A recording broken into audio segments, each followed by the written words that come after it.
Puji Tuhan, selamat malam sahabat-sahabat terkasih Tuhan, Shalom. Salam sejahtera di dalam kasih dan rahmat Tuhan Yesus Kristus. Bersyukur malam hari ini kita semua diberkati Tuhan, amin. Kalau kita diberkati Tuhan, kasih senyum dulu kanan kiri, katakan Tuhan Yesus mengasihimu. Tuhan Yesus mengasihimu. Senyum juga yang paling lebar, bilang saya juga mengasihimu. Saya juga mengasihimu. Dan ingatkan kanan kirimu, keluarkan kitab suci. Ya, Bapak Ibu, brother and sister, sahabat-sahabat terkasih Tuhan, masih dalam serial doa. Malam hari ini kita akan berdiskusi sama-sama tentang kebenaran firman Allah. Bagaimana kita membangun sebuah kehidupan di dalam doa. Bagaimana juga kita percaya dan kita tahu bahwa gereja Katolik dibangun dengan pondasi doa. Dan juga kita melihat dalam tradisi kitab suci bagaimana Kristus membangun kehidupannya di dalam doa. Bahkan di dalam saat-saat sakaratul mautnya, dia masih tetap berdoa dengan iman. Dan sabda terakhir yang merupakan his last breath before die gitu ya, Yesus bilang, ke dalam tanganmu kuserahkan hidupku. Itu adalah sebuah doa. Dan kita percaya bahwa sekali lagi ini fondasi iman, ini kekayaan iman gereja dan tentunya menjadi tradisi yang kuat. Bagaimana kehidupan berdoa di dalam gereja Katolik sangat diatur dengan luar biasa. Bahkan ada satu dokumen dalam Katekismus Gereja Katolik, ini untuk pengetahuan kita, yaitu dokumen 2559. Apa itu doa? Doa adalah sebuah pengangkatan jiwa kepada Tuhan atau satu permohonan kepada Tuhan demi hal-hal yang baik. Artinya apa? Kalau kita berdoa itu harus untuk wujud-wujud yang baik, bukan untuk menghakimi orang, amin. Bukan untuk jelek-jelekin orang, amin. Dan kita percaya seperti Santa Teresia dari Lesu juga pernah bilang bahwa doa adalah cara kita memandang kepada Tuhan dengan hati yang penuh dengan ucapan syukur. Yang percaya katakan amin. Amin. Sabda Tuhan sudah selesai. Karena tadi waktu kita berdoa spontan satu persatu, sungguh indah sekali. Sungguh indah apa yang boleh kita alami di tempat ini. Doa-doanya semua bercerita tentang terima kasih Tuhan untuk hal-hal yang baik yang boleh Tuhan nyatakan dalam hidup kami. Itu sebuah hal yang sangat luar biasa. Dan saya akan mulai dengan sebuah diskusi di warung kopi. Hari-hari ini mungkin diskusi tidak lagi dilakukan di warung kopi, tapi warung kopi yang logonya hijau ya. Tidak usah sebut merek, kita nggak di-endorse ya. Ada satu diskusi waktu itu dengan beberapa sahabat pria tentunya gitu ya, karena saya anti nongkrong berdua dengan wanita. Bukannya apa-apa, takut terjadi hal-hal yang diinginkan. Gitu ya, jadi waktu itu kita lagi nongkrong sama-sama laki-laki semua, dia tanya seperti ini, bro, emang perlu kita berdoa? Kan Tuhan sudah tahu semua. Jadi buat apa kita berdoa? Ada yang pernah bertanya pertanyaan ini pada saudara? Ada? Pasti pernah. Jadi artinya begini, sahabat saya tanya, jadi intinya kalau Tuhan sudah ngerti, buat apa kita berdoa? Ini sebuah hal yang seakan-akan sangat rohani, menyerahkan segala perkara, segala sesuatunya kepada Tuhan. Pada ujung-ujungnya dia bilang seperti ini, jadi saya nggak perlu capek-capek lagi untuk bangun pagi, saya nggak perlu capek-capek lagi untuk tidur lebih malam, hanya untuk berdoa. Lalu saya mulai bertanda-tanya di dalam pikiran saya, emang doa itu melelahkan? Dan saya bertanya sama bro and sis, bapak ibu, sahabat-sahabat terkasih Tuhan, apakah doa itu melelahkan? Jawab jujur. Yakin? Benar? Puji Tuhan. Dan ini sebuah pemaknaan yang harus kita maknai lebih dalam, bahwa sesungguhnya doa itu keuntungannya bukan buat Tuhan kok. Keuntungannya buat siapa? Buat diri kita. Bagaimana fungsi doa itu adalah bagaimana saudara dan saya menyadari tentang kehadiran Tuhan. Waktu kita menyadari kehadiran Tuhan di dalam setiap perkara kehidupan kita, kalau kita benar-benar mengalami kasih karunia Tuhan dan hati kita sudah diubahkan, pasti ada satu harapan, pasti ada satu kerinduan untuk datang dan mendekat kepada Tuhan.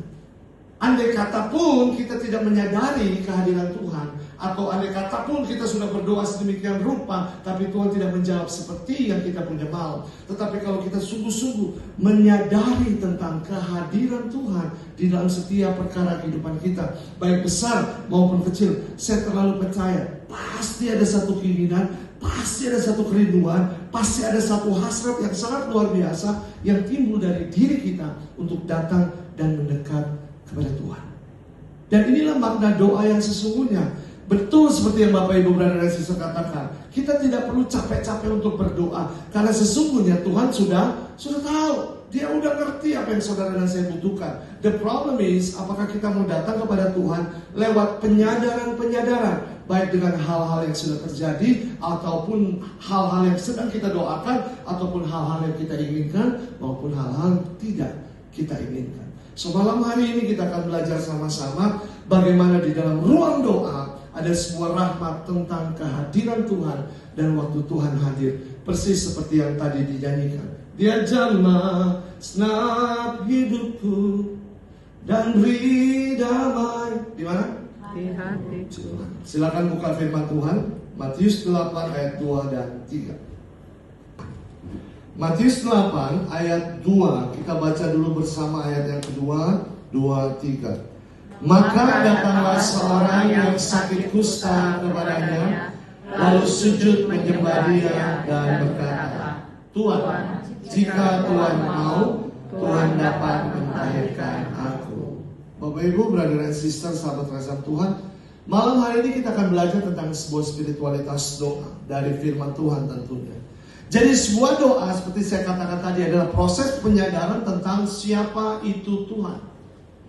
Doa adalah sebuah proses pengalaman iman sehingga kita mengenal dan mengetahui siapa itu Yesus. Di sini dikatakan, maka datanglah seorang yang sakit kusta kepada siapa? Kepada Yesus. Satu pertanyaan iman boleh kita renungkan malam hari. Kenapa orang yang sakit kusta ini datang kepada Yesus? Kira-kira kenapa orang sakit kusta ini datang kepada Yesus? Kenapa dia tidak pergi ke tabib-tabib, kepada dokter-dokter lah hari-hari itu? Kenapa dia datang kepada Yesus? Kira-kira jawaban saudara? Karena percaya kepada Yesus. Yang mau jawab kata langsung diam. Silakan yang mau jawab angkat tangan. Kenapa orang yang sakit kusta ini datang kepada Yesus? Kira-kira kenapa? Kenapa dia nggak pergi ke tabib-tabib? Karena dia percaya mustahil Yesus yang menyembuhkan. Yesus menyembuhkan. Oke, good. Yang lain? Satu aja. Tadi ada banyak jawaban loh. Silakan. Kenapa orang yang sakit kusta ini datang pada Yesus? Karena dia percaya Yesus sanggup menyembuhkan. Good. Itu sebuah hasil. Tetapi saya percaya sebelum dia datang pada Tuhan Yesus, pasti orang ini sudah dengar tentang Yesus. Setuju nggak? Dia udah dengar tentang Yesus, bahwa ada seorang yang sangat luar biasa, orang-orang panggil Mesias, yang sanggup memulihkan, sanggup menyembuhkan, yang namanya adalah Yesus. Maka datanglah seorang yang sakit kusta. Orang sakit kusta itu seperti apa, brother sister? Dikucilkan. Pikir tanda-tanda fisiknya. Jorok. Kenapa dia jorok? Bau. It's so disgusting. Oh, we talk in English now, alright. Jorok, oke, penyakit menular, setuju. Maka dalam kitab Imamat itu sebuah penyakit yang katanya itu penyakit kutukan. Jadi orang nggak boleh dekat-dekat dengan orang yang sakit kusta, karena kalau kamu dekat-dekat orang yang sakit kusta, memang penyakit kusta itu ya. Jadi dengan kata lain, orang ini sudah tamat riwayatnya lah. Ya, sudah tamat riwayatnya, udah sakit penyakit fisiknya, udah membuat dia jauh dari keluarga, membuat dia dibuang oleh kelompok-kelompoknya. Karena orang yang sakit kusta menurut kitab suci mereka harus dibuang keluar jauh dari peradaban manusia. Itu saya pulang dari kota orang tua kami dari Manado ke Jakarta, dan saudara bisa bayangkan 95% itu orang Manado dalam pesawat. Dan waktu turbulensi itu terjadi, semuanya sepakat, Yesus tolong. Wah, udah yang ada, oh Tuhan tolong, dengan berbagai macam style lah. Orang Manado kan memang banyak gaya. Saya orang Manado banyak gaya memang. Ya, ada yang berdoa rosario, ada yang pakai bahasa roh. Itu sih okay. Ada begitu banyak cara untuk kita datang mendekat kepada Tuhan. Namun inti dari sebuah sikap iman adalah bagaimana Pengakuan akan Tuhan membuat kita merendahkan hati kita di hadapan Tuhan dan membawa setiap harapan dan doa-doa.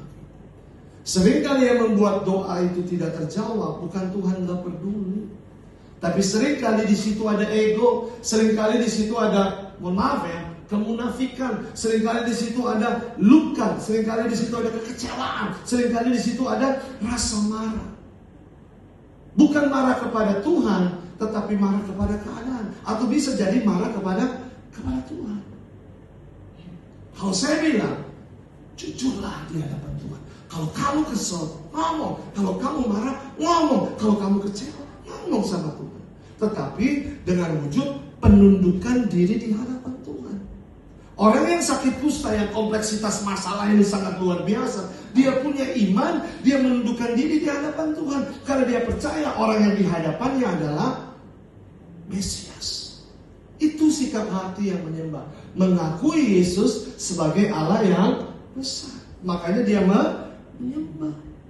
Sikap menyembah itu adalah wujud pengakuan kepada seorang pribadi yang dihormati, sebuah pribadi yang direspek. Itu sikap menyembah. So, waktu kita berdoa, hormatilah Tuhan lewat wujud-wujud doamu. Muliakanlah Dia lewat wujud-wujud doamu. Bukan cuma sekedar minta, tapi tidak ada ucapan syukurnya, tidak ada puji-pujiannya, tidak ada sikap hati yang menyembah. Makanya di situ dikatakan, Tuhan, jika Tuhan mau, Tuhan dapat mentahirkan aku. Kerendahan hati seorang yang sakit kusta ini dibuktikan dengan perkataannya, Tuhan, jika Tuhan mau.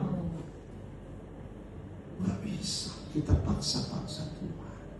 Betul akan ada mujizat, betul Dia menyentuh kita, tetapi izinkan kita membuka ruang untuk jawaban doa itu seturut dengan kehendaknya.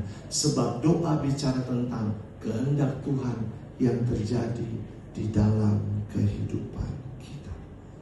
Doa adalah caranya Tuhan untuk menyentuh hati saudara dan saya. Supaya apa? Supaya kita menikmati pribadinya, supaya kita percaya kepada pribadinya, supaya kita bukan hanya menikmati janji-janjinya, tetapi dengan iman we completely trust to God.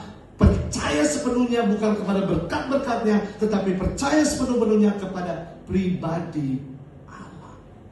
Itu inti doa. Inti doa bukan cuma soal pengabulan doa, tetapi inti doa yang terutama adalah completely trust to God. Percaya penuh kepada pribadi Allah. Dan orang yang sakit kusta ini, dia cuma dengar siapa Yesus, dia tidak tahu siapa Yesus, tapi yang dia dengar bahwa ada seorang pribadi yang sanggup memulihkan, ada seorang pribadi yang sanggup menyembuhkan, ada seorang pribadi yang mencelitkan mata orang buta, membangkitkan orang yang mati, menyembuhkan wanita 12 tahun pendarahan. Maka dia datang mencari Tuhan. Dia bukan hanya mencari mujizat, tetapi yang dia cari siapa? Tuhan, the Lord. Makanya di sini katakan, Tuhan, jika Tuhan mau, Tuhan dapat mentahirkan aku. 3 kali dia panggil Yesus sebagai Lord. Ini iman. Gimana dia bisa lihat Yesus menyembuhkan orang yang sakit, lalu dia dibuang di gunung kok? Bisa jadi dia maksa diri nih orang untuk kejar Yesus, untuk cari Yesus. Dia cuma dengar tentang Yesus, tapi dia completely trust to Jesus. Bukan kepada miracle-nya Jesus, tetapi kepada Yesusnya. Maka dia sebut Lord, Lord, Lord. Dan Yesus bilang, Yesus mengulurkan tangan. Kalau saudara lihat ayat 3, Yesus mengulurkan tangannya siapa? Tangannya sendiri, betul? N-nya huruf. Dia nggak tarik tangan murid-muridnya. Hei, Petrus, kamu kan baru ikut komunitas Familia Benedikta, kamu tumpang tangan, sembuhkan orang ini. Kan gue udah ajarin caranya. No?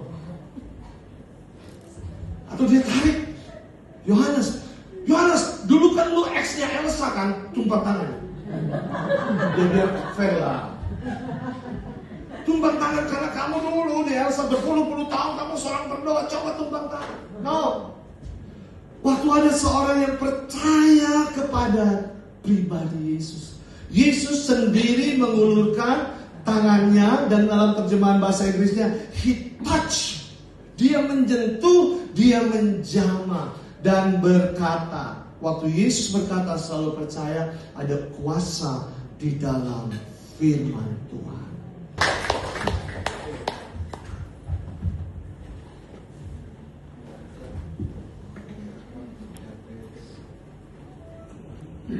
Sehingga membuat kita semakin merasakan kehadiran Allah melalui doa-doa yang kita haturkan. Semoga apa yang kita wujudkan kepada Tuhan mendapat jawaban yang terbaik, sebab Tuhan berikan yang terbaik bagi kita untuk segala kehidupan kita untuk kedepannya. Mari Bapak Ibu kita persembahkan yang terbaik kepada Tuhan untuk memuliakan nama-Nya.